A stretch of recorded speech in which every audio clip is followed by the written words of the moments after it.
Բարի օր գործարար ալիքին միացած մեր բոլոր ռադիոլսողներին եւ ռադիոդիտողներին դուք միացրել եք 106 եւ 5 հաճախականությունը հիշեցնեմ որ մեզ կարող եք դիտել նաեւ թվային հարթակներում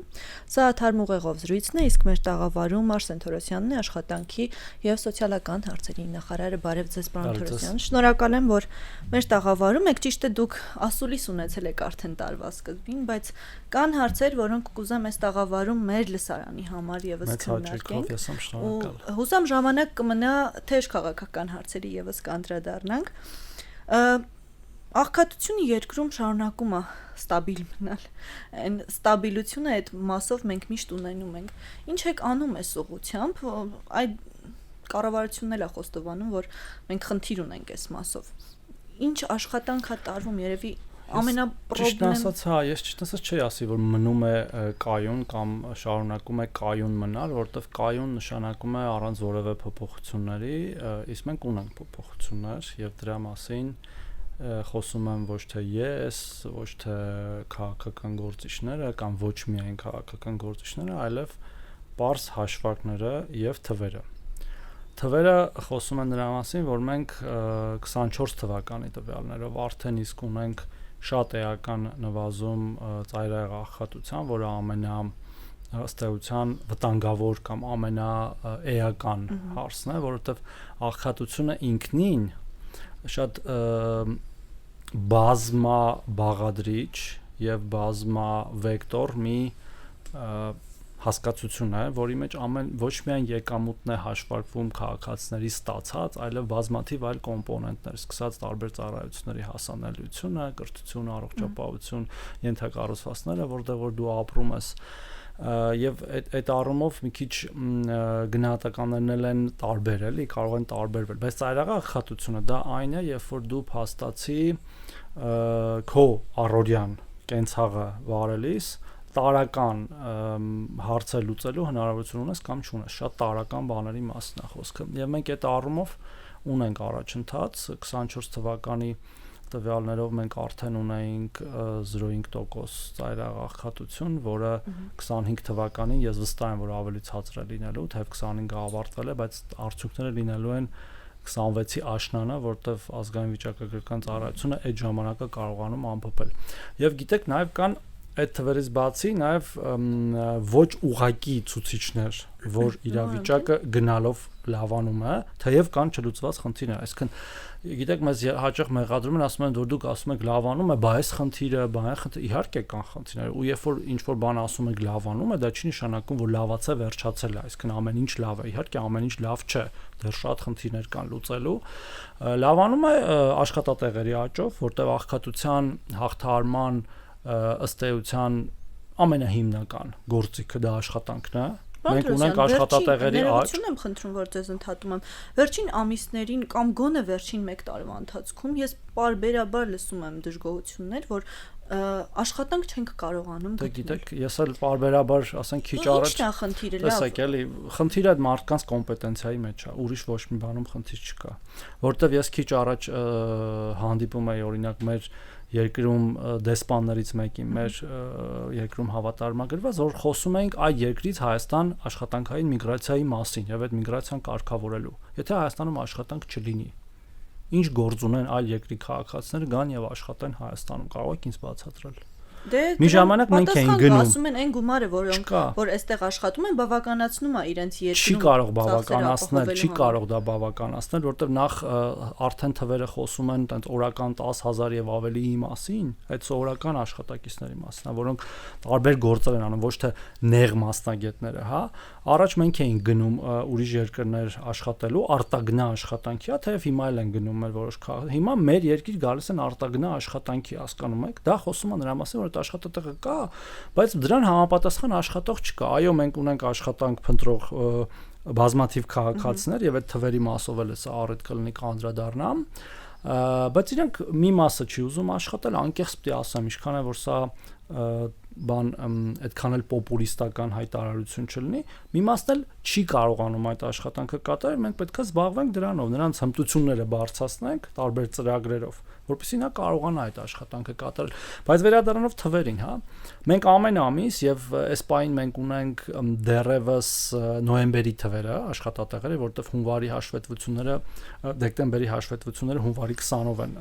ավարտվում, հարկային մենք 815,000 աշխատատեղ ունենք, որը ամեն ամիս մոտ 5,000-ով վերջի մի քանի ամիսներին աճում է։ Ինչի մասին է դա խոսում, եթե ոչ նոր աշխատատեղերի ստեղծման։ Իհարկե դեռ ավելին պետք է գնանք եւ պետք է ունենանք հնարավորինս այնքան աշխատատեղ, որ բոլոր աշխատունակ մարդիկ աշխատեն, բոլոր աշխատունակ, որոնք որ սահմանափակումներ չունեն, հաշմանդամ չեն եւ այդպես շարունակ, բայց մենք այդ ճանապարհին ենք եւ դրա մասին է խոսում, ասում եմ, բազմաթիվ գործոններ, կամ միջին աշխատավարձի աճը, մեր հնայի per capita-ով աճը, դրա մասին է խոսում, բայց նորից եմ կրկնում ու միշտ կրկնելու եմ, երբեք չի կարելի ասել, որ մենք լուծել ենք բոլոր խնդիրները, չի գալու այդ օրը, որ մենք ասենք մենք բոլոր խնդիրները լուծել ենք, աշխարհի ամենահարուստ երկրներում էլ դեռ կան խնդիրներ, այդ թվում սոցիալական անօթևանների խնդիր, ասենք Ամերիկայի Միացյալ Նահանգներում մեծ խնդիր է անօթևանները, բայց այնտեղ պարզա չէ, որ եթե դու ունակ ես, աշխատանքի խնդիր չես կարող ունենալ, բայց ամեն դեպքում այնտեղ ուրիշ կոմպոնենտներ կան, սոցիալական, հոգեբանական, կրթական եւ այլն։ Եվ ամփոփելով այս հատվածը, ես կարծում եմ, որ մենք աղքատության դեմ պայքարում ընտրել ենք ճիշտ ճանապարհ, դա աշխատանքն է եւ նաեւ կրթության միջոցով ավելի բարձր եւ վարձատրվող աշխատանք գտնել եւ ընդհանրապես աշխատանք գտնելը ու մեր ծրագրերի, հատկապես նոր մշակվող ծրագրերի մեջ մենք դնելու ենք այդ կրթական կոմպոնենտը, այսինքն մարդուն թույլ տալ ինչ որ հմտություն ձեռք բերել նոր, որտեղ ինքը այս պահին կարող է դպրոցն է պարզապես ավարտել, ոչ մի հատուկ հմտություն չունի, հա, եւ երբ որ իրանք կանչում են օրինակ նույնիսկ գանձապահ աշխատելու սովորական խանութում, ինքը ասում է դե ես այդ սարքերից չեմ կարողանում օգտվել, բա որ գնամ մի բան սխալ անեմ, այդ աշխատատեղի տերն էլ ասում է, իսկ դու կարող ես ՀԴՄ-ի հետ աշխատել, པարզ բաներ եմ ասում, պետք է այդ մարդուն սովորացնել, հմտություններ տալ։ Այստեղ բիզնեսները միշտ դժգոհություն են հայտնում, որ այ համալսարանները այն գիտելիքները չեն փոխանցում, որ հետո իրենք մարդկանց աշխատանքի վերցնելիս կարողանան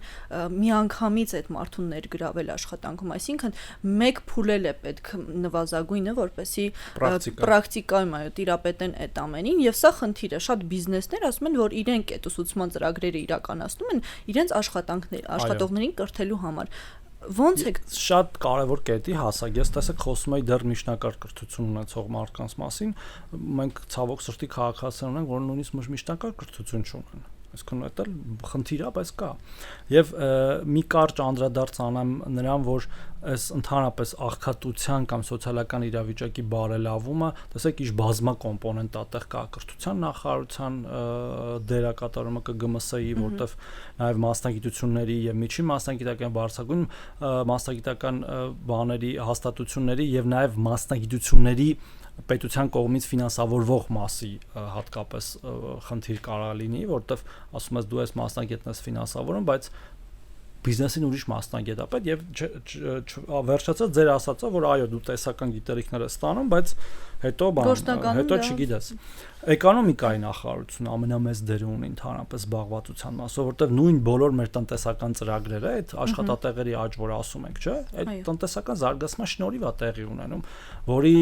պատասխանատուն ընդհանուր ամբողջ կառավարությունն է իհարկե, բայց մենք բոլոր կոմպոնենտներով գործ ենք անում, որ դա տեղի ունենա, այսինքն սա բանա ընդհանուր աշխատանքի արդյունքը։ Բայց վերադառնալով կոնկրետ հարցին, տեսեք, ձեր ասած մարդիկ դրանք բարձրագույն ուսումնական հաստատություններ ավարտած կամ միջին մասնագիտական հաստատություններ, քոլեջներ, ուսումնարաններ ավարտած մեր քաղաքացիներն են, որոնք այս պահին չեն աշխատում, որտեվ ինչ որ խնդրեմ կա աշխատելու, հմտությունները չի բավարարականացնում կամ օրինակ սխալ մասնագիտություն է ստացել։ Նու սխալ են իմաստով սխալ մասնագիտություն չկա, այսինքն մասնագիտություն, որի պահանջարկը չկա։ Հասկանում եք։ Ես շատ օրինակներ կարող եմ բերել, հարյուրներով, հազարներով այդպիսի մասնագետներ են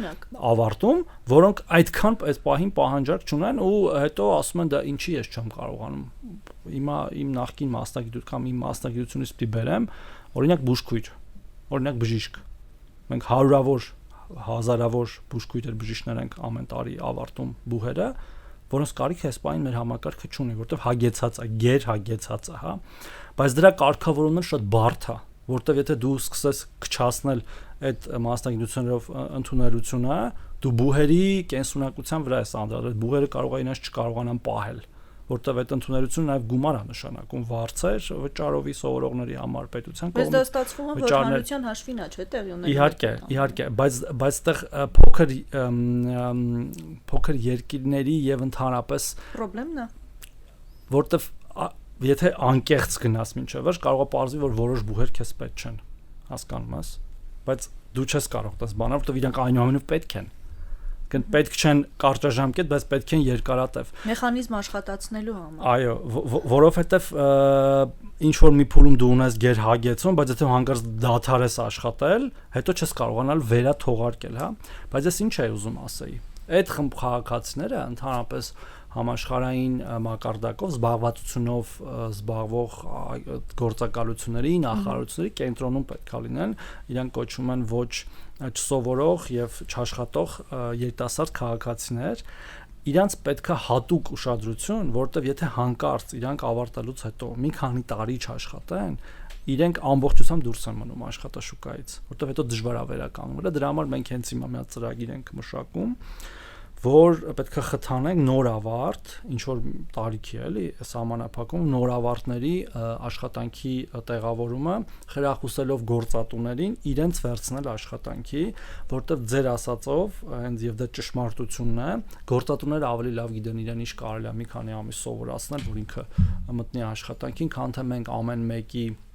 ամեն մի մեր քաղաքացու համար առանձին ինչ որ ծրագիր կամ ամեն խմբի համար առանձին ծրագիր մշակենք, ասենք, գիտեք, այս 50 քաղաքացուն եկեք սենց աջակցենք, որտեղ մենք եւ չենք հասցնի եւ չգիտենք։ Իսկ գործատուն գիտի, ասի, օքեյ, դու ինձ աջակցում ես, որ ես մի տարի օրինակ ես մարդուն աշխատանքի վերցնելու մի քիչ հարկեր վճարեմ կամ մի քիչ աջակցությունն եմ պետք։ Ես գիտեմ, իրան մի երկու ամիսը կվերապատրաստեմ, օրինակ իմ գործարանում այս կամ այն բանում աշխատելու կամ իմ տնտեսությունում որևէ տեսակի, հետո ես իրան երկարաժամկետ կպայեմ, որտեղ արդեն ինքը ինձ պետք կլինի իր ձեռ բերած հմտություններով։ Եվ այդպես շարունակ, ու տենց տարբեր քաղաքացի խմբեր կան, կանայք են դրանց մեջ հատկապես ավակ սերնդի մեր ներկայացուցիչներն են, որտեղ նաև մենք ծերացող հասարակություն ենք, ինչքան ուզում է դա վատ լինի, բայց դա այդպես է եւ աշխարհի շատ երկրներ, եւ մենք չենք կարող մեր քաղաքացիներին վերաբերվել որպես այսպես ասած իրենց կենսագործունեությունը ավարտող, հա, որտեղ մեծանում են եւ ինչ որ բաներ իրենց համար դժվար է, պետք է հնարավորություններ հակառակը մենք պետք է ակտիվացնենք իրան եւ առողջության իմաստով ակտիվ պահենք եւ նաեւ գործի մեջ ակտիվ պահենք, որտեղ նրանց մեծ մասը շատ լավ մասնագետներ են առաջին հերթին, իրանցից ավելի լավ ոչ մեկ չգիտի նրանց մասնագիտությունները եւ երկրորդը նրանք պետք են որ շարունակեն արդյունք ստանալ, հաշմանդամներն են, որոնք թեր զբաղված են, հա, այսինքն հաշմանդամությունով մեր քաղաքացիները քիչ են ներկայացված աշխատաշուկայում, թեև կարող են նաև ըստ սահմանափակումների մեկը մի գործ չի կարող անել, բայց կարող է մեկ ուրիշ գործ անել, հա, ասենք մեկը չի կարող անել ֆիզիկական աշխատանք, կարող է անել մտավոր աշխատանք եւ նաև հակառակը մտավոր չի կարող, բայց ֆիզիկական կարող է, այսինքն այդ թիրախային խմբերին էլ որ եթե մի քիչ բարձրացնենք մենք հզորացնենք, ներուժը բարձրացնենք, մենք ավելի նաև ներգրավվածություն կունենանք ու մի բան էլ ասեմ, այս մասը ամփոփենք, թե երկար կարող եմ խոսել, մենք այնուամենայնիվ հիմա մի իրավիճակում ենք, որ պետությունից կախված անձանց թիվը նպաստառուները եւ թոշակառուները, հա, շատ ավելի փոքր է թվով քան աշխատող քաղաքացիների թիվը, ինչը եղել է լրիվ հակառակը, մենք ունեցել ենք ավելի քիչ քաղաքացիներ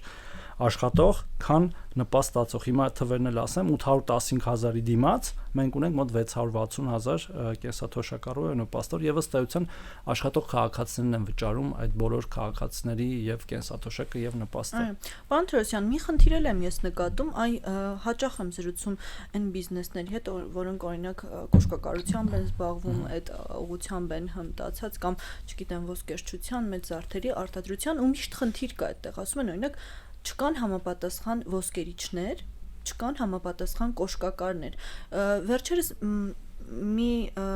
ոլորտի ներկայացուցիչի հետ խոսում էի, ասում էր, որ մեկ հոգի արդեն երևի 50 տարուց ավելի իրենց արտադրամասում է աշխատում ու սերնդափոխության խնդիր ունեն իրենք ու չեն գտնում այն մասնագետին, ով կկարողանա լիարժեքորեն փոխարինել։ Երբ մենք խոսում ենք աշխատատեղերի ավելացման մասին, մենք բաց ենք թողնում այս արհեստների հատվածը, որոնք կարծում եմ այսօր շատ ավելի կարևոր են։ Դուք այսօր թիրախներին եք խփում մեր, որտեվ դրա մասին կարճ ակնարկ կարեցի, բայց մի քիչ ավելի հետ գնամ։ Եթե կհիշեք, մի քանի տարի արդեն հենց կառավարությունում վարչապետն էլ, մեր գործընկերները շատ են խոսում միջին մասնագիտական կրթության մասին։ Ձեր ասած արհեստագործական հենց քոլեջները, ուսումնարանները միշտ անտեսված են եղել եւ հիմա նոր-նորը որ մտնում են ուշադրության կենտրոն են, հա, գալիս։ Հենց ձեր ասած պատճառով։ Ես ձեզ ուրիշ բան ասեմ։ Դուք եք ասում զոդող չկա մեր երկրում, ռուսերեն ասած սվարշչիկ, հա, որը top մասնագիտություն է պահանջարկի առումով։ Կարող է top չի մեր երազանքների առումով, հա, որտեղ բոլորս կուզեինք ներով իրաբույժ դառնալ, օրինակ, հա, բայց դա ավելի դժվար է դառնալ։ Բայց այդ դրա պահանջարկն էլ կա։ Նույնիսկ շինարարական մասնագիտություններով այնքան մեծ պահանջարկ կա, բայց մասնագիտությունների, որ դու կարողանաս ինչ-որ բան, ոչ թե պարզապես օրինակ ցեմենտը խառնես ավազին եւ ստանաս բետոն, հա, ջրով բացելով։ Այդ ամենահեշտն է։ Ունեք մշակած օրինակ հիմա նայեք, այստեղ երկու բան կա։ Նախ մի քիչ մշակութային բան կա, անկեղծ պետք է ասեմ, որ մենք մոլուցք ունենք բարձրագույն կրթություն ստանալու, որը լավ բան է, իհարկե, եթե դա մոլուցք չի, դա իրական նպատակ է եւ հետագայում այդ բարձրագույն կրթությունը օգտագործելու, հա, ոչ թե պարզապես որ գնաս ընդունվես մի համալսարան, ունենաս դրա դիպլոմը, բայց երբեք չօգտագործես, ավելին գիտելիքներն չունենաս, որտեվ ասենք մի կերպ ես ավարտե, հա, այդ բուհը։ Եվ սա խոսում եմ բոլորիս մասին, հա, այդ թվում իմ, ոչ մեկ թող չվիրավորվի դրանից, բոլորս էլ այդ միջավայրում ենք ապրում։ Եվ մյուս կողմից դատարկ թափուր տեղեր։ Հիմա մենք պետքա մեր ուսերից այդ բեռը, հա, կողքի դնենք, նաև մշակութաբանորեն, սոցիալական, ասեն ժողովուրդ ջան, օքեյ, հիմա չի ստացվում իրավաբան դառնալ, բժիշկ դառնալ կամ ռադիոֆիզիկ դառնալ, բայց դե պետք է ինչ-որ մի աշխատանք եւ հմտություն ունենք, որ թե ապրենք նորմալ եւ թե պետությանը օգուտ տանք։ Եվ դրա մեջ են ձեր ասած բոլոր մասնագիտությունը։ Շատ։ Մենք ագրոնոմի խնդիր ունենք։ Ջերմոցներում աշխատելու մարդիկ հիմա կարողա բանա տարօրինակ է թվում, չնայած 1000 անգամ էլ ասել ենք 20-30 հազար եվրոյով ամիսը ագրոնոմներ են բերում Իտալիայից, Իսպանիայից, որ Հայաստանում այդ ջերմոցային տնտեսությունները աշխատացնեն։ Ինչի՞։ Դա բան է, տենց իրանց հաճույքի համար են անում, ոչ, որովհետև չեն կարողանում ստեղ գտնել այդ մասնագետները, չեն կարողանում։ Ու ցանկությունն էլ երևի չկա ոմանց մոտ վերապատրել, որովհետև դա ջանք է ենթադրում, կրթությունը ընդհանրապես շատ մեծ ջանք է, այդ թվում միջին մասնագիտական։ Բայց մի ուրիշ բան էլ կա, պետական պատվերի։ Տեսեք, ես խոսեցի։ Հիմա հենց հիմա օրինակ մշակվում է, եթե չեմ սխալվում, մյուս տարվա ընդունելությունների բանը, մասնագիտությունների ցանկը, որտեղ պետությունը աջակցի, հա, այս կամ այն մասնագիտությանը։ Ու մենք պետքա կարողանանք, դա էլ է աշխատանք պահանջում, դա էլ մեր աշխատանքն է արդեն, որը միշտ չի, որ մենք կարողանում ենք շատ որակյալ անենք, նաև դրա համար անհրաժեշտ օրինակ լավ որակյալ պետական աշխատողներ ունենալ, որոնց պետքա նորմալ վարձատրել, որպեսզի ճիշտ բան ասեն, գիտեք, երբ որ դուք պետական համալսարանում կամ որևէ քոլեջում պետական պատվեր եք տեղադրում, այս մասնագիտություններն է պետք բիզնեսին։ Ատաղծագործ է պետք, զոդող է պետք,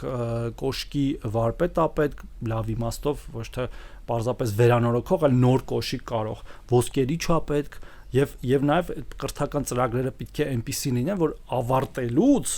այդ մասնագետը արդեն կարող է անմիջապես անցնել աշխատանքի կամ կարճ պրակտիկայով, հա։ Բազային գիտելիքներով։ Այդ մասով մենք, որ ասեմ, տենց իդեալական վիճակում ենք, սուտ կլինի իհարկե։ Դեռ մենք ունենք, կարծում եմ, այնպիսի մասնագիտություններ, որոնք կարելի է պետական պատվեր չտրամադրել, կարելի է բիզնեսը որոշեր։ Վճարում է ուսանողը, գիտի, որ դա ներդրում է իր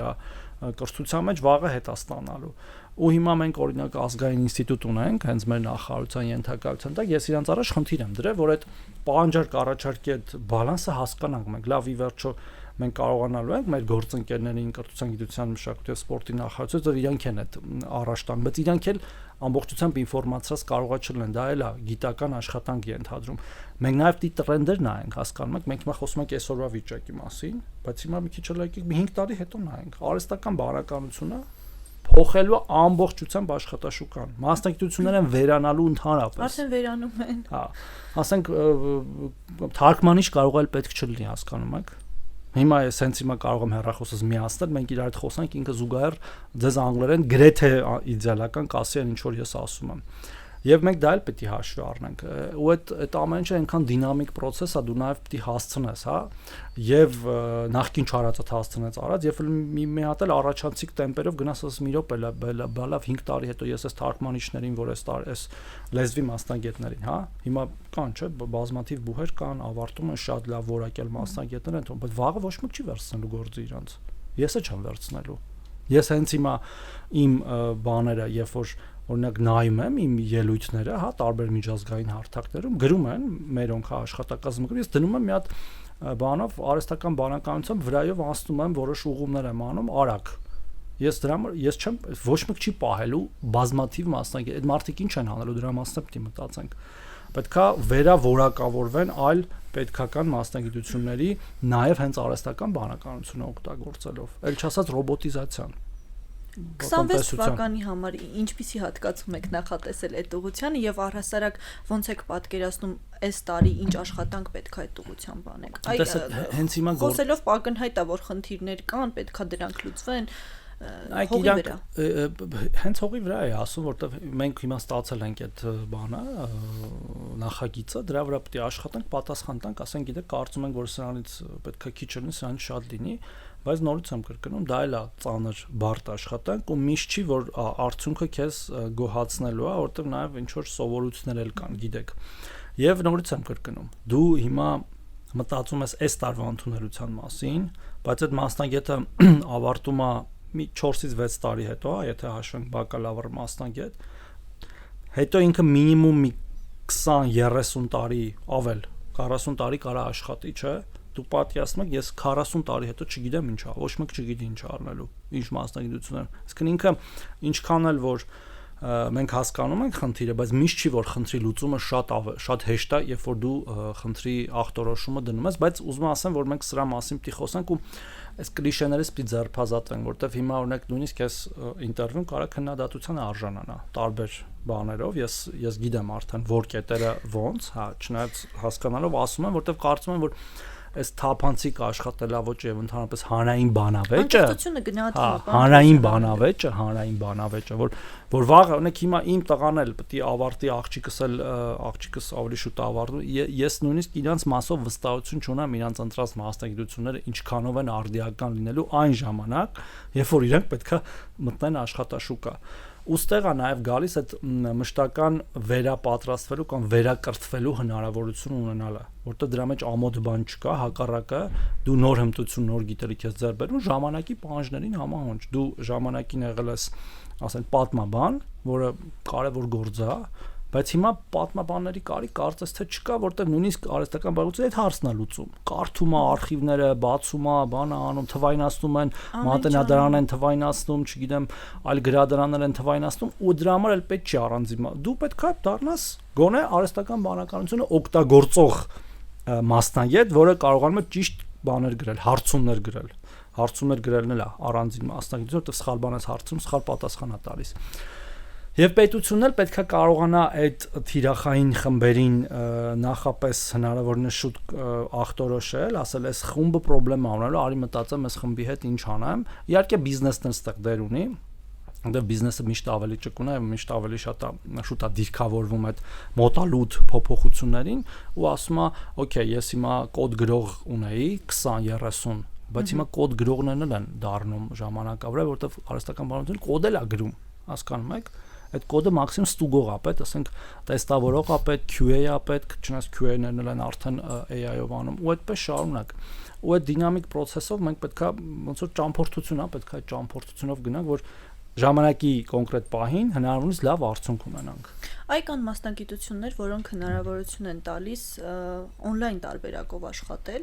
դրսի շուկաների հետ, եւ կան մասնագիտություններ, որոնք չունեն այդ հնարավորությունը, ու այդ մարդիկ այսպես մնում են օդում։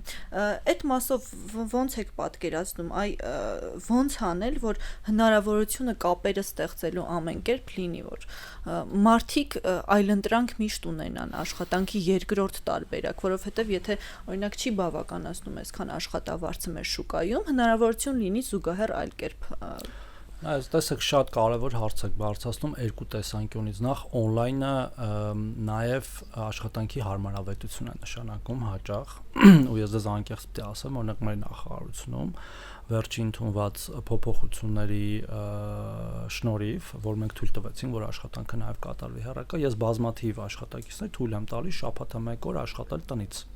որտեղ իրենք իրենց գործը անում են այնուամենայնիվ եւ արդյունքն է կարեւոր եւ ոչ թե ֆիզիկապես ինչ որ միտեղ գտնելը, հա։ Բայց մեր դեպքում պարզա իրենք չեն կարող համատեղել այլ աշխատանքները, որտեղ օրենքով կարգավորված է հանրային ծառայությունը։ Մյուս դեպքերում, այո, ես շատ մարդ գիտեմ, որ մի քանի աշխատանք կատարում է եւ Հայաստանում, եւ Հայաստանի դուրս եւ մեր օրենքները դա թույլ են տալիս, պարզապես դա պետք է լինի բանում, հա, սպիտակ դաշտում, ոչ ստվերում եւ նաեւ ավելին գիտեմ մարդիկ, որ ուրիշ տեղեր աշխատելով տեղափոխվում են Հայաստան, ստեղ ապրում են ու շարունակում են իրենց աշխատանքը։ Մարդիկ գիտեն, որ Հայաստանում աշխատում են, տեղափոխվում են այլ երկիր, շարունակում են իրենց աշխատանքը Հայաստանում, հա։ Եվ այս առումով դե գիտեք տեղեկատվական տեխնոլոգիաները առաջամարտիկ են, հանդեղ մի հոգի տարբեր տեղեր ու կապ չունի որտեղ է տեղակայված, կամուրջները շատ են, գործը հա որտեղ ասես կարող ես անել, այս առումով օրինակ մենք նաև պիտի մի քիչ գրավչություն ապահովենք, որ մարդիկ գան նույնիսկ ուրիշ տեղ աշխատելով, ստեղ ապրեն եւ մեր այս ամբողջ բարեփոխումները տարբեր տեսակ եւ այլն, երբ որ մենք ասում ենք, որ նաեւ Հայաստանը անվտանգ տեղ է, եկեք ստեղ ապրեք եւ այլն, նպաստում են ինչ որ չափով նաեւ աշխատանքային միգրացիային, բայց որոնց աշխատանքը դրսում է։ Իսկ իրենք գալիս են ստեղ աշխատում են, հաճախ հարկերն են ստեղ վճարում, բայց իրենց եկամուտի աղբյուր եւ գործը դրսում է։ Այդ առումով ես կարծում եմ, որ պետությունը օրենսդրական մասը պետք է ապահովի, որը ապահոված է, հնարավոր է լավարկել կլավարկենք, երբ առաջարկներ կլինեն կամ խնդիրների առաջ կկանգնենք, եւ ընդհանրապես այդ շարժունակությունը բանա, անխուսափելի մի բան է ամբողջ աշխարհում։ Հիմա նույնիսկ գիտեք ինչ կա, էլեկտրոնային քաղաքացիություն են շնորհում տարբեր երկրներ e-residency, ասում են արի դարձի մեր երկրի ռեզիդենտ, էս իմաստով բավականին մեծ ռեֆորմ արեց։ Հա, բան տվեց, հրեց այդ process-ը առաջ, ասում են արի նույնիսկ կազմակերպությունը գրանցի մեր երկրում էլեկտրոնային առանց երբևէ այդ երկրում ոտք դնելու քո գործերը սաղ արա մեր բանով, մեր բանկային համակարգով, մեր թվային համակարգերով ու այդ երկիրը օգուտ է ստանում դրանից, հարկեր է ստանում եւ այդպես շարունակ։ Իհարկե կան մասնագիտություններ, որ հնարավոր չի լինում on-line։ Օրինակ զոդողը։ Հա, զոդողը, բայց էդ էլ է փոխվում, է, հասկանում եք։ Օրինակ հիմա նույն ավտոինդուստրիայի մեջ, ավտոինդուստրիայի, հա, զոդող չկա ձեռքով, վաղուց ռոբոտներն են զոդում։ Հիմա առողջապահության բժշկության մեջ են ռոբոտները վիրահատում։ Դու կարող ես Ամերիկայից Աֆրիկա վիրահատություն անել, բարձրապես այդ ռոբոտը պետքա լինի Աֆրիկայում։ Մի կտորը, մյուս կտորն էլ ու անում են, հենց հիմա անում են։ Ճիշտ է, դա թանկ է, դա մի քիչ ապագա է։ Սա ուժեղ հարված աշխատաշուկա։ Իհարկե ուժեղ հարված է, հենց հիմա ամբողջ աշխարհում այս դեբատն հենց ուժեղ է, որ ու անորոշությունը այնքան մեծ է, որ թե 50 տարի հետո օրինակ մարդիկ ինչով են զբաղվելու, ընդհանուր մինչև խոսակցություններ ա գնում, որ քանի որ արհեստական բանականությունը ինչով են զբաղվելու։ Արհեստական բանականությունը այնքան արագ է վերցնում ամեն ինչ,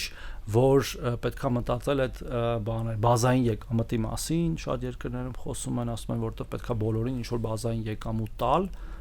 որտեղ դու չգիտես ինքը կարողանա աշխատել թե չէ, բայց դու ինչ որ ձև պետք է եկամուտը գեներացնես, լավ հարկերով եւ ինչ որ ձև պետք է ունենաս, չէ՞, փողը որ բաժանես բոլորին, այսպես ասած։ Ու ուրիշ շատ ու տենդենսներ կան ու գիտեք ամեն ինչ այնքան արագ է տեղի ունենում եւ նույնիսկ արագությունն է արագանում,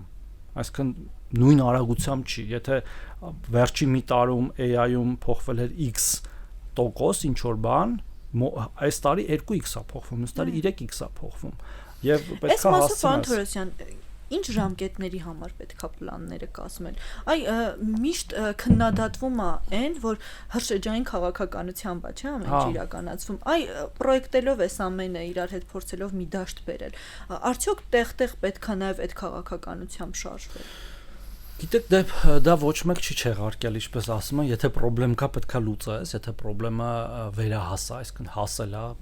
դու մեկը կանգնած ես դրա դիմաց, դու լուծես, բայց այս բանավեճը հենց դրա մասին է, որ մենք շատ հեռու պիտի նայենք, 10, 20, 30 տարի պիտի հեռու նայենք, բայց նաև կա անորոշություն, որտեղ այդ 30 տարվա հորիզոնը նես չի, որ ինչ որ մեկին տեսանելի է ամբողջությամբ։ Էլի կանխատեսում է, հասկանում եք, բայց հիմա վաղը մեր չիպ են հնարում, որի վրա այսօր աշխատում են, օրինակ MIT-ում, Մասաչուսեթսի տեխնոլոգիական ինստիտուտում, հա, որը AI-ը այնքան ավելի արագացնում, որ այդ պրոգրեսը 10 անգամ արագանում է։ Հիմա դու չգիտես դրա մասին, կամ գիտես, որ research-ը, բայց չգիտես արդյունքի մասին ինչ է լինելու։ Ու այդպես շարուն կամ AI-ի մեջ, չգիտեմ, ինչ որ մի նոր բան է, լեզվական մոդելներ կան, էլի, ասենք այդ լեզվական նոր մոդել է առաջանում, որը լրիվ հեղափոխում է,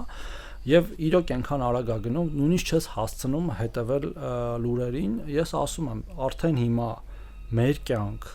գրեթե բոլոր մակարդակները, նույնիսկ տատիկ պապիկները արհեստական բանականություն են օգտագործում հիմա, հարցեր են տալիս, պատասխաններ են ստանում, որ առաջ օրինակ դրա համար կզանգեին մի մասնագետի, որը կարող է վճարվեր դրա համար, որը ավելի շատ բան են իմանում, մեր բոլորի խնդիրն է եւ այո, բայց այո, մյուս կողմից էլ ոնց որ մի քիչ բան է, ծայրահեղություն անցանք, որ մինչեւ կան մարդիկ, որ դեռ միջնակարգ կրթություն ունեն, որոնք այնուամենայնիվ պիտի աշխատեն, որտեղ աշխատանքն է իրանց հարցերը լուծելու ամենաճիշտ մեթոդը։ Իհարկե չխոսեցինք մեր մյուս քաղաքականությունների մասին, որոնք երբեմն կանխարգելում են, որ մարդիկ աշխատեն, այսինքն դրդում են մարդկանց չաշխատել։ Օրինակ մեր անապահովության համակարգը, Փարոսը, որ մարդկանց կներեք արտահայտության համար կոպեկներ ենք տալիս, մինչ օրս էլ շատ քիչ փող ենք տալիս, բայց այդ մարդը չի ուզում աշխատի, որովհետև դրա մեջ կա նաև բոնուս, ասենք կոմունալն է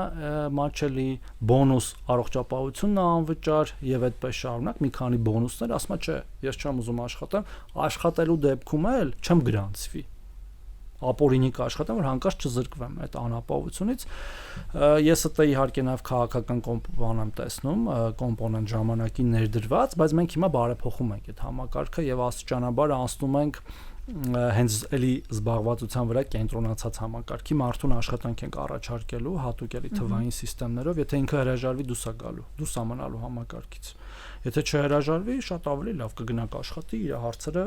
աշխատանքով կլուծի։ Իհարկե չհաշված են մարդկանց, որոնք օբյեկտիվորեն չեն կարող աշխատել, հա, երեխաները չեն կարող աշխատել, խորը ծանր հաշմանդամություն ունեցող մեր քաղաքացիները չեն կարող աշխատել, շատ տարեց մեր քաղաքացիները չեն կարող աշխատել, բայց մենք պետքա ձերբազատվենք այդ, եւ գիտեք բիզնեսը դրանից ինչքան է բողոքում ուղիղ, ասում եմ դուք մարդկանց այդ համակարգով պահում եք կախվածության մեջ, ու իրանք հրաժարվում են գալ նույնիսկ հենց իրենց տան կողքի տնտեսությունում աշխատելու։ Բայց մենք այդ բարեփոխում ենք, հիմա երկու մարզում տեստավորում ենք, դա Սյունիք եւ Կոտայքն է, եւ արդյունքները ամփոփելուց հետո արդեն երևի տարվա կեսից հետո կտարածենք ամբողջ երկրի վրա։ Մենք դեմոգրաֆիական խնդիր ունենք նաեւ, լուրջ, շատ լուրջ։ Թվերով մեզ կներկայացնեք, որ խնդրեմ։ Հիմա ձեռքից տակ չկան, բայց մենք ամեն տարի ավելի քիչ ծնունդ ենք ունենում, որը ամենամեծ խնդիրն է մեր համար, եւ կայուն ազգաբնակություն ունենալու համար, այսինքն նույնիսկ նույն թվի մնալու համար, մեզ շատ ծնունդներ են պետք կամ որևէ կերպով այդ քաղաքացիների ապահովում, հա, որ մեր երկրում լինի նախ աշխատող քաղաքացի եւ սպառող քաղաքացիներ, բայց սա խնդիրը ամբողջ աշխարհի համար, ես դες անկեղծ ասեմ, մոտակա 50 տարում դեմոգրաֆիական խնդիր չունի միայն Աֆրիկան, միայն։ Այն էլ հիմնականում այն երկրները, որտեղ որ կենսամակարդակը շատ ցածր է, շատ ավելի ցածր, քան մեր մոտ։ Նույն Չինաստանը, Եվրոպան, Հարավ-Արևելյան Ասիան, նույնիսկ Հնդկաստանը, այսինքն բոլորը ունենալու են լուրջ դեմոգրաֆիական խնդիրներ եւ այդ էլ մեկ ուրիշ բանավեճ է, ինչպես լուծել, որտեվ ծերացող հասարակությանը պետքա կարողանաս հոգ տանել, իհարկե պետք է հոգ տանես։ Ձեր ծրագրերից մեկով ծնողներին օգնության գումարները բարձրացվեցին, կարծես թե, եթե չեմ սխալվում։ Դա նաև միտված էր։ Դա դեմոգրաֆիական ծրագիր է, երրորդ եւ հաջորդ երեխայի 50,000 դրամները, միանվագ ծննդյան նպաստները մի քիչ ուրիշ պատմություններ, բայց դա փոխվեց։ Այո, պետությունները անում են այս ծրագրեր։ Որոշ տեղեր արդեն երկրորդ երեխայից են սկսում օգնել, որովհետև մեծամասամբ մեկ երեխա են ունենում, ինչ որ մի օր գարվա որ նույնիսկ առաջի երեխային են սկսելու օգնել, որտեվ նույնիսկ ամուսնանում են, չեն էլ ամուսնանում հիմա, այդ ամուսնությունն էլ է դարձել բան, տարօրինակ բան շատ երկրներում։ Ամուսնանում են, բայց իրենք իրանցով իրենց կյանքով ընտանիք կենթանի են պահում, երեխա էլ չեն ուզում ունենան, որտեվ երեխան կարծես թե իրանց կամ չի հետաքրքրում, կամ իրենց հետաքրքրում իրենց կարիերայից, այո։ Եվ գիտեք, կամ մի վատ տենդենց, որը էլի անխուսափելի է, ինչքան երկրները դառնում են զարգացած եւ մարդկանց կենսամակարդակը բարձրանում է, այնքան քիչ երեխա են ունենում մարդիկ, դա բանա, օրինաչափություն է, հա։ Այո, ես ուզում եի կապել այն փարոսների ստացման այդ նույն հարցին, որ այդ վատ պայմաններում ապրող ընտանիքներ հիմնականում ունենում են 5-ից մինչև 7 երեխա, չէ՞, այնինչ պիտի հակառակը լիներ, այսինքն ովքեր ավելի լավ են։ Այդտեղ երկու խնդրեմ կա, եւ մեր քաղաքացիների տենց էլի կրթության խնդիր կա, անկեղծ պետք է ասեմ, որտեվ այդ որոշում կայացնելը նաև հմտություն գիտելիք է պահանջում, վաղը ինչպես էս հոգալու քո իսկ երեխաների համար, այո, երեխան առողջություն կրթություն, եւ այդ երեխաները, որոնք որ ապրում են նման վատ պայմաններում, շատ ցավալի է իհարկե, ու մենք պետք է զբաղվենք նաև այդ հարցով։ Դրա համար օրինակ ես մեր նոր համակարգը անապահովության նաև երեխաների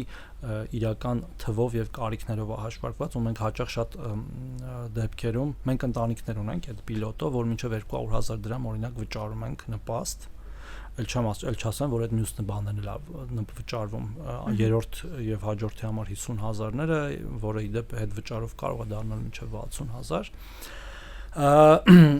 Այդ իմաստով մենք պետք է իհարկե խրախուսենք ծնելիությունը, բայց մեզ որպեսզի որակյալ մարդկային կապիտալ ունենանք, հա, առողջ, կրթված եւ ունակ, որը վաղը կարող է նաեւ լիարժեք քաղաքացի դառնալ, մեզ անհրաժեշտ են շատ թվով ընտանիքներ, որոնք ունեն օրինակ 3 երեխա կամ 4, հա, լավագույն դեպքում շատ թվով 3 երեխա ունեցող ընտանիք, քան թե քիչ թվով 5, 6, 7 կամ 10 երեխա ունեցող, թեև բոլորը մեր ընտանիքներն են, բոլորին շատ սիրում ենք, բայց նաեւ իրանց խնդիրները շատ ավելի խորն են եւ լուրջ են եւ երբեմն անլուծելի, ու էլի կարող է, չեմ ուզում փչացնել մեր բոլորի տրամադրությունները, բայց մենք այդպիսի ընտանիքներ ենք ունենում, որ այնքան վատ պայմաններում են իրենք ապրում, որ ստիպված են լինում եւ ոչ միայն ֆիզիկական, այլև հոգեբանական եւ բռնություն տարբեր տեսակի երեխաներին, որ ենք ստիպված ենք լինում այդ երեխաներին 5-ով, 6-ով, 7-ով տանել մեր ճգնաժամային կենտրոններ, որպեսզի փրկենք, այսպես ասած, այդ աղքատության ճիրաններից։ Փրկությունն էլ մի քիչ անհասկանալի է, էլի, բայց դա փրկել էլ չի, որտեղ տանում ես ճգնաժամային կենտրոն, հետո սկսում ես զբաղվել, հետո փորձում ես ընտանիքի հետ աշխատել, որ վերամիավորվեն, նորից հետ գնան, երբեմն այդպես էլ է լինում, բայց երբեմն լինում են ձախողված վերամիավորումներ, հետո սկսում ես խնամակալ ծնողների փնտրել, խնամատար, որ գնան իրենց ընտանիքներում ապրեն, որոշները զրկվում են ծնողական իրավունքից, որդեգրման են գնվում այդ երեխաները, որոշները մեծ են արդեն, այսինքն այդ բանը պետքա խոսենք էլի դրա մասին։ Մենակ կոնկրետ այդ դեպքում թիվը ամենաերկրորդականն է, կարևորը որակյալ պայմաններն է, եւ այդ մյուս ծրագրերն են մեր օրինակ նույնը 16 միլիոնների մեր ծրագիրը, համանամերձ դա էլ է ժողովրդագրական, որտեվ հաճախ մեծ ընտանիքներում են ապրում, շատ թվով երեխաներով, վատ պայմաններում, ու ասենք եւս մի երեխա չեն ուզում ունենալ, հիմա մենք թույլ ենք տալիս նոր տուն կառուցել, հա, այդ ասենք ավել երեխա ունենալ կամ գոնե եղած երեխաներին լավ պայմաններում պահել։ Ուրիշ ծրագրեր ունենք, որոնք իհարկե վերափոխելու կարիք ունեն, օրինակ երեխա ունեցող ընտանիքների հիպոթեկի մարզերում կառուցող տների ծրագիրը, ունեցած հիպոթեկ ունեցած ընտանիքներին մարման ծրագիրը, բայց այդ ամեն ինչը հիմա բանի էլի մշակման, վերամշակման փուլում է։ Ես ուզում եմ, որ մենք գանք մի քիչ ավելի քաղաքական զրույցի, ճիշտ է ժամանակ ունենք, բայց կան էլի կարևոր հարցեր, որ պիտի քննարկենք, հենց ոլորտից սկսելով, երբ ձեր բյուջեն մեծանում է, ընդդիմադիր դաշտից, հաճախ նաև ընդդիմադիր հայացք ունեցող մարդիկ նաև ասում են, որ սա լեգալ կաշառք է։ Այս խոսույթը շատ տարածվում։ Աբսուրդ է։ Այսինքն մարդկանց պահենք աղքատության մեջ, որ հետո ընտրություններին իրանց պես 5,000 դրամ իրական կաշառք տանք ընտրական, հա։ Կանխիկով 5, 10, 20,000 դրամով։ Գիտեք, դա տարօրինակ է, ես հիշում եմ դա առաջի անգամ լսեցի եթե չեմ սխալվում, ֆիզիկական անձանց եկամուտների հայտարարագրման համակարգի ժամանակ, երբ որ 100,000 դրամ սոցիալական կրեդիտներով վերադարձ ենք տալիս, առողջապահական ու կրթական ծրագիր, այսինքն մարդկանց ասում են գնա կրթվի, մենք պատրաստ ենք եկամուտների հայտարարագիր ներկայացնելու դեպքում քեզ քո կրթվածի գումարը հետ տալ, այսինքն մարդուն ասում ենք բարձրացի, ուժեղացի, լավացրա քո հմտությունները, որպեսզի կարողանաս ավելի լավ աշխատանք անել ու դա ասում են լեգալ կաշառք, սա շատ տիպիկ բան է, այդ մեր ընդդիմախոսների բերանով ասված, որտեղ իրենք սովորեն իրական կաշառքին, ընտրակաշառքին, եւ ես քիչ առաջ որ ասում եմ անապահովության համակարգը, կարծես թե նաեւ քաղաքական դրդապատճառներ է ունեցած, դրա մասն է ասում։ Այսինքն 200-300,000 մարդու պահես աղքատության մեջ, ասես ես քեզ ամեն ամիս 10,000, 20,000 դրամ բան կտամ, նպաստ, մեկ էլ այդ զեղչերը ու առողջապահությունից օգտվելը, հենց գա ընտրությունները, parza չէ, ամիսը 20,000 ստացող մարդը ամեն հավելյալ 5 կամ 10,000-ին ինչպես է վերաբերվելու։ Ինչ ասենք անի։ Ասեն ընտրությունների ժամանակ ես վերցրեք, ես սկզբից 5 էր կուրսը ընտրակաշառքի, հետո 10 դարձավ, հետո գիտեմ ինչքան լսել եմ 20 էլ է դարձել, 20,000 դրամ մարդը ընտրակաշառք տան, որ գնան իրանց ուզած քաղաքացու ընտրեն։ Մենք էլ ասում ենք, չէ։ Քաղաքացուն պետք է աջակցել պետական բյուջեից, որը ստեղծում են, գոյացում են էլի քաղաքացիները, տարբեր գործիքներով։ Դա կլինի օրինակ մեր հետվճարի գործիքը, կենսաթոշակների նպաստների բարձրացման է, մյուս 2%-ի հետվճարի գործիքը, դա կլինի ինչ որ ծրագրերով սուբսիդավորելը, դա կլինի այս հիմա սուբվենցիաներն էլ են ասում, բանա, ընտրակաշառքը, այսինքն գյուղում բան են կառուցում, ճանապարհ, որը երբեք չի եղել այդ գյուղում, կամ դու գյուղում դպրոց մանկապարտեզ են կառուցում, դա ասում են բանա լեգալ ինչ անենք իրանցպես ոչ դպրոց կառուցենք, եղածներն էլ քանդենք, մասնավորեցնենք մանկապարտեզները, ցեխի բանի մեջ բոլորը ապրեն, հələ գնացեք մեր համայնքները նայեք, էլի մտ բարիս ուղիղ իմաստով վերջին 5 տարում դիմա պատկեր է փոխվել, ես շատ եմ լինում, շատ այդ թվում ոչ ի պաշտոն, ասենք հեծանիվ եմ քշում ես մեր գյուղերում, ասենք բերանս բաց է մնում, որ ես պատկերացնում եմ, որ օրինակ չգիտեմ, Արթիկի տարածաշրջանի X գյուղում, ասենք sense ասֆալտ կա, ես ջրվեժ եմ ապրում, իսկ ջրվեժում չկա տենց ասֆալտ, էլի։ Մեր ու հիմա վերջերս ջրվեժում էր սկսեցին այդ մեր ճանապարհը սարքել, քանդածեր են քաներ։ Ու իմ հետ կապ չունի, միանգամից ասեմ, էլի, ես ոչ մի ներդրում չեմ ունեցել։ Ամեն դեպքում ինչու է հանրությանը միշտ այդ ասֆալտի հարցը այսպես ողքեվորում։ Որտեվ ենթակառուցված ընտրություններից առաջ միշտ ասֆալտի մասին է խոսում։ Նախ մեկ ընտրություններից առաջ չենք անում, այդ իրանք էին ընտրություններից առաջ բերում թքով մի երկու հատ փոս լցնում ամեն մեկի տան դիմաց, ասում մեզ ընտրեք։ Մենք տարեկան 500 կիլոմետրից ավել ճանապարհ ենք սարքում, արդեն 8 տարի է հասկանում ենք, ու ընտրություններով չի դա պայմանավորված։ Եվ այս տնտեսական աճը գիտեք դրանով է նաև ուղիղ պայ, երբ որ բիզնեսը գիտի, որ ինքը կարա գործարան կառուցի օրինակ Չարենցավանում կամ արտադրամաս եւ կարող է կամ Շարենցավանի գյուղերից որևէ մեկում էս պայմանական բաներ եմ ասում ինքը գիտի որ խնդիր չունի իր արտադրանքը եւ նաեւ հումքը եւ նաեւ աշխատակիցները մի տեղից մյուս տեղ հասցնեն ինքը դա անում է մյուս պարագայում ասում չէ ես չեմ կարող այնտեղ անեմ որտեվ ասենք երկու անգամ գնամ կամ նոր ավտոպտի առնեմ ու սա բան անել գիտեք ես սա սնանկության մասին է քաղաքական խոսում մեր ընդդիմախոսները հիմա քննադատում են եւ մանկապարտեզները եւ դպրոցները եւ ճանապարհներ կառուցել են ու այլ մյուսները չեմ ասում լուսավորություն այդ ճանապարհներում աղբահանություն համայնքներում եւ այդպես գիտեք ինչ քննադատություն լսեցի դպրոցների մասով ասում գործարան կառուցեք բան ասում են որ դուք դպրոց եք կառուցումը ենթադրենք կամայական մի գյուղում որտեղ երեխաներ գրեթե չկան այդ քննադատությունը բայց ոչ ուղված մեզ այդ իրանց է ուղված իսկ ինչի չկան այդտեղ երեխաներ որտեղ թողը գնացել են Ռուսաստան 90-ականներին եւ 2000-ականների սկզբին բայց մենք դա էլ ենք լուծում նախ կառուցում ենք դպրոցը երկրորդն էլ այդ մեր 16 միլիոնների ծրագրով հատուկ քվոտաներ ենք սահմանում այդ գյուղերի համար որտեղ որ կան 50%-ից ավել դատարկ տեղեր, թափուր տեղեր երեխաներ, որովհետեւ մարդիկ գան նաև այդ գյուղերում ապրեն, այդտեղ սարքեն իրենց տունը եւ իրենց երեխաները գնան այդ դպրոց։ Հասկանում եք տարբերությունները որն է։ Այսինքն բա ինչ անենք, եթե այդտեղ բան չկա, ամբողջ ասենք փակենք, հա, ասենք լույսերն էլ անջատեք վերջում այդ գյուղի։ Այդ դա իրանց մտածելակերպը։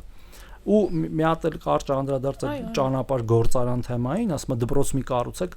մի մտքի գիգանտ, ասում է դպրոց մի կառուցեք գործարան։ Չի հասկանում, որ այդ գործարանում նախ աշխատող է պետք, որը գիտելիք պետք է ունենա, որը դպրոցից սկսած պետք է ստանա։ Նույնն էլ ճանապարհը, բայց գործարանը որ կառուցվի, իդեպ գործարան պետությունը չպետք է կառուցի, գործարան պետք է կառուցի գործարարը եւ բիզնեսը, որը որ անում է հիմա եւ մենք տեսնում ենք նաեւ կառուցվող գործարաններ, տարբեր մասշտաբի արտադրություններ, գործարաններ, որոնք մարդ չեն կարող գտնեն աշխատելու, այսօր մեր աշխատbani խոսակցության սկզբի մասով։ Բայց որը պետք է ունենա ենթակառուցված եւ դա միայն ճանապարհը չի, բայց ամենակարևորը ճանապարհն է, հոսանքն է,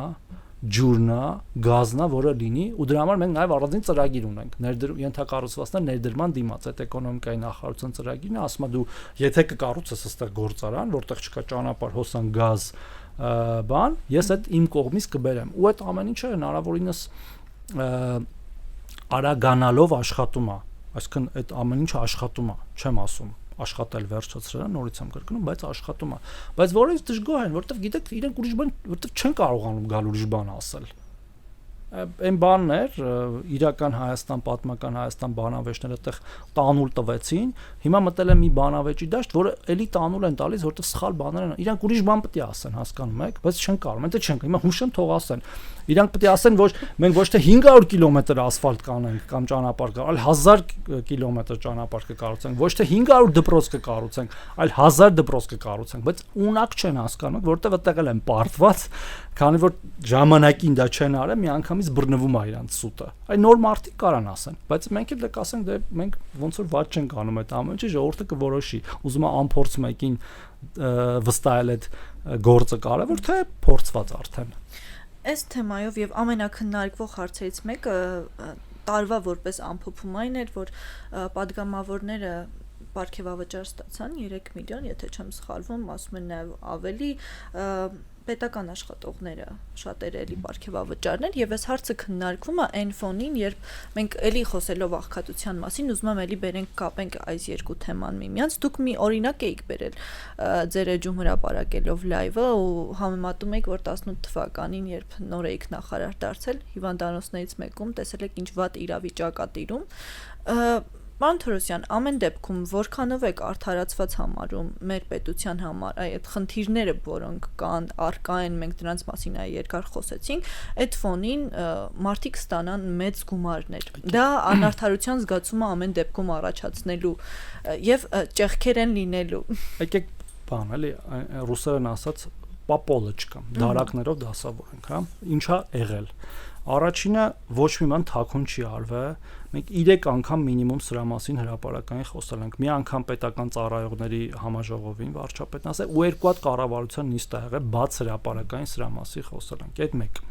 որ ասում են մեզնից թաքուն, բան ոչ մի թաքուն բան չի արվել։ Թաքունի մասին։ Չէ, հիմա ես կներեք, էլի, ես մեր օրինակով կբերեմ, էլի։ Այս տարվա անցյալ տարվա սկզբին կառավարության որոշմամբ եւ վարչապետի որոշմամբ պետական ապարատից -4% պահպանման ծախսը արվել։ Ի սկզբանե որոշված ծախսը եղել, ասենք թե 1 միլիարդ դրամ կամ 1 միլիոն դրամ, հա։ Որոշվել է, որ այդ տարի մենք 4% քիչ ենք ծախսելու։ Ի սկզբանե տարվա սկզբում։ Հետո տարվա ընթացքում որոշվել են բոլոր գերատեսչությունների համար թիրախներ, ասել են դու էս պետք է անես, դու այն պետք է անես, դու այն պետք է անես, եւ ըստ կատարողականի այդ ամեն ինչը գնահատել։ Հետո այդ 4%-ից պակաս գումար, 4-ից պակաս նորից վերադարձվել է պետական գերատեսչությունը, ասել է, որ գերատեսչությունը ինչքան լավ է արել իր գործը, ու որ պաշտոնյան ինչքան լավ է արել գործը, կարող եք այքանով իրանց խրախուսել։ Այսինքն մենք ավել փող նույնիսկ չենք ծախսել սրա համար, հասկանում մենք ավելի քիչ փող ենք ծախսել պետական ապարատի վրա, քան ի սկզբանե պլանավորված է եղել։ Այդ մեկ։ Երկու ավելի շուտ, առաջինը որ թափանցիկ էր, երկրորդ ամեն դեպքում ինչքան էլ որ գումարները փոքր են։ Ես հեսա թվերով եմ ասելու, թույլ տվեք շարունակել։ Հաջորդը մենք ուզում ենք որակել աշխատանք, չէ՞ պետական ապարատից, ակնհայտ է, չէ՞ որ ուզում ենք, որ մեկը մի սխալ որոշում է ընդունում, մի սխալ բան է ասում, մի սխալ բան անում, ասում եք ես ինչ անում։ Այդ որակյալ որոշում կայացնողը պետքա լինի որակյալ կրթված մասնագետ, որին մենք չենք կարողանում գտնել պետական ապարատում, որտեղ մասնավորում իմ վարչության պետերը, որ դուրս գան իմ եւ որևէ նախարարության, հա, կարևոր չի մեր նախարարության, մասնավոր սեկտորում աշխատելու 2-3 անգամ ավել աշխատավարձ են ստանում, երբեմն 4 անգամ։ Ես իմ այդ մարդուն ոնց պահեմ իմ մոտ, որ ինքը չգնա ուղիղ դիմացի շենքում, որտեվ մեր շենքի դիմաց լիքը բիզնեսներ կան, չաշխատի որևէ բիզնեսում։ Ես չեմ կարող նրանց պահել, եթե բավարար վարձատրություն չտամ, եւ դա վերաբերում է բոլոր մակարդակներին։ Եվ վերադառնալով հիմա կոնկրետ թվերին։ Մեր նախարարությունը, եթե չեմ սխալվում, իր 70 թե քանի միլիոն դրամի բան է ստացել ընդհանրապես 150 հոգու համար, հա, հասկանում եք, որը բոլոր մակարդակներով բաշխվել է, բոլոր։ Չի եղել մեկը, որ չստանա այդ գումարը, որոնք ամեն օր քաղաքացիներից շփվում են, ու ես դրանից հետո նաև ավելի պահանջկոտ եմ իրենց նկատմամբ։ Ասում եմ, տեսեք, մենք փորձում ենք ապահովել ձեր վարձատրությունը, ու նորից հիշեցնելով, որ ավել փող չենք ծախսել, որովհետև տարվա սկզբում -4% ա եղել, այսինքն մենք ոչ մի դրամ ավել չենք ծախսել սրա վրա, եւ ասում ենք դու պետքա ավելի գնաս նախ կրթվես, իդեպ պահանջ կա։ Այդ գումարների 10%-ը պահանջ է դրած, որ պետքա ծախսվեն կրթության վրա։ Բոլոր մակարդակներում նախարար, փոխնախարար, վարչության պետ, բաժնի պետ, բոլորը պետք է նաև կրթվեն։ Եվ գնաս արդյունք տաս։ Ու նույնը լինելու է երկրորդ կիսամյակի համար 25 թվականի, առաջի կիսամյակի համար 26 թվականի։ Մենք նաև թիրախներ ենք դնում, թիրախներ։ Հիմա մյուս կողմից հա կարելի ասել, ընդհանուր 3 միլիարդ դրամ փող է ծախսվել դրա վրա։ Հիմա ես այն օրը հաշվեցի մեր ավակ սերնդի ներկայացուցիչների մոտ 3 միլիարդ դրամ է ծախսել, որը ի սկզբանե որոշված էր, որ պիտի ծախսվեր, բայց դրանից ավելի քիչ է ծախսվել, նորից եկեք ֆիքսենք, էլի։ Ասացի եկեք հաշվենք, եկեք չտանք ընդհանրապես աշխատավարձ ոչ մեկին, եւ այդ 3 միլիարդը բաժանեցի, ես կարող եմ մեր 660,000 նպաստառուների եւ կենսաթոշակառուների նպաստը եւ կենսաթոշակը դրանով բարձրացնել ամսական 350 դրամով, որը կարելի է անել, դեմ չեմ, բայց այդ մարդիկ, որոնք որ նաեւ ապահովում են, որ պետությունը աշխատի, տնտեսությունը զարգանա, հարկերը հավաքվեն, հետո հարկերը նորից տեղաբաշխվեն ու վճարվեն, այդ մարդիկ պարզապես չեն լինելու ու մենք այդ 350 դրամից էլ ենք զրկվելու։ Խոսքը դրա մասն է ընդհանրապես, իսկ այս բանը, այսպես կոչված շահարկումները միշտ էլ տենց հեշտ է բան անել, հա, որտեղ ինքը տենց գրավիչ թեմա է, այսպես ասած։ Ես չեմ ստանում, դու ես ստանում, այդ նույնիսկ բիզնեսներում է տենց, ասում են, ինչա բիզնեսի տնօրենը ավելի բարձր ինչա դպրոցի տնօրենը ավելի բարձր աշխատավարձ ստանում, քան դասատուն ավելի կարևոր գործ է անում։ Ազգային ժողովի падգամավորների դեպքում երբ քննադատում ենք, այստեղ միայն թիրախում իշխանությունը չի, այլ նաև ընդդիմությունն է եւ կարծում եմ հատկապես ընդդիմությունն է, որովհետեւ չեմ կարող ասել, որովհետեւ իմ կարծիքով падգամավորն էլ ինչքան էլ որ իրանց աշխատանքի բնույթը մի քիչ այլ է, ես ինքս 4 տարի падգամավոր եմ եղել, բայց դա մեր երկրի միակ ընտրվող մարմինն է, հասկանում եք։ Այդ մարդկանց ենք մենք ընտրել բոլորս, ուզում է անդիմադիր լինի, ուզում է մեր խմբակցություն, ոչ մի տարբերություն չկա, դրանք ժողովրդի ընտրյալներն են եւ այո, իրանք էլ քաղաքական բեռ են իրենց ուսերին կրում, այս երկիրը որպես պարլամենտական երկիր պահելու համար, այդ թվում մեր հարգելի անդիմադիր գործընկերները։ Ոլորտի համար ձեր հռչակած 4-րդ հանրապետությունը ինչպես է սկսվելու։ Լավ հարց եք տալի։ Դե 4-րդ հանրապետությունը խաղաղությամբ է սկսվել եւ շարունակվելու, սկսենք դրանից եւ խաղաղությունից է բխում մեր տնտեսական զարգացումը, բարեկեցությունը, քաղաքացիների գոհունակությունը, ինչու ոչ նաեւ երջանկությունը եւ մնացած իր բոլոր կոմպոնենտներով, ինչը մենք հռչակագրի մեջ գրել ենք, տնտեսական ազատությունները, քաղաքացու ազատությունները, կրթությունը, աշխատանքը։ Ես բոլորի մեծ օրինակը բերում եմ, մի քիչ արագ շեղվեմ մեր խոսակցության սկզբի մաս ու էլի հետ գամ, էլի։ Իտալական ֆենոմեն կա։ Գիտեք, իտալական տնտեսությունը աշխարհի 7 տնտեսությունների մեջ է, ու Իտալիան պարտված երկիր է երկրորդ համաշխարհայինում։ Իտալական հետ պատերազմական սահմանադրության առաջի հոդվածը գիտեք ոնց է գրված, ասում է Իտալիան ժողովրդավարական երկիր է հիմնված աշխատանքի վրա։ Պատկերացնեք, սահմանադրության առաջի հոդվածն է։ Մեր մոտ գրած է Հայաստանը իրավական, սոցիալական եւ տնտես այդքան կարևոր է աշխատանքը։ Ես կարծում եմ, որ 4-րդ հանրապետությունում աշխատանքը պետքա լինի ամեն ինչի կենտրոնում։ Եվ մենք ձգտում ենք դրան ու նաև ցույց ենք տալիս մեր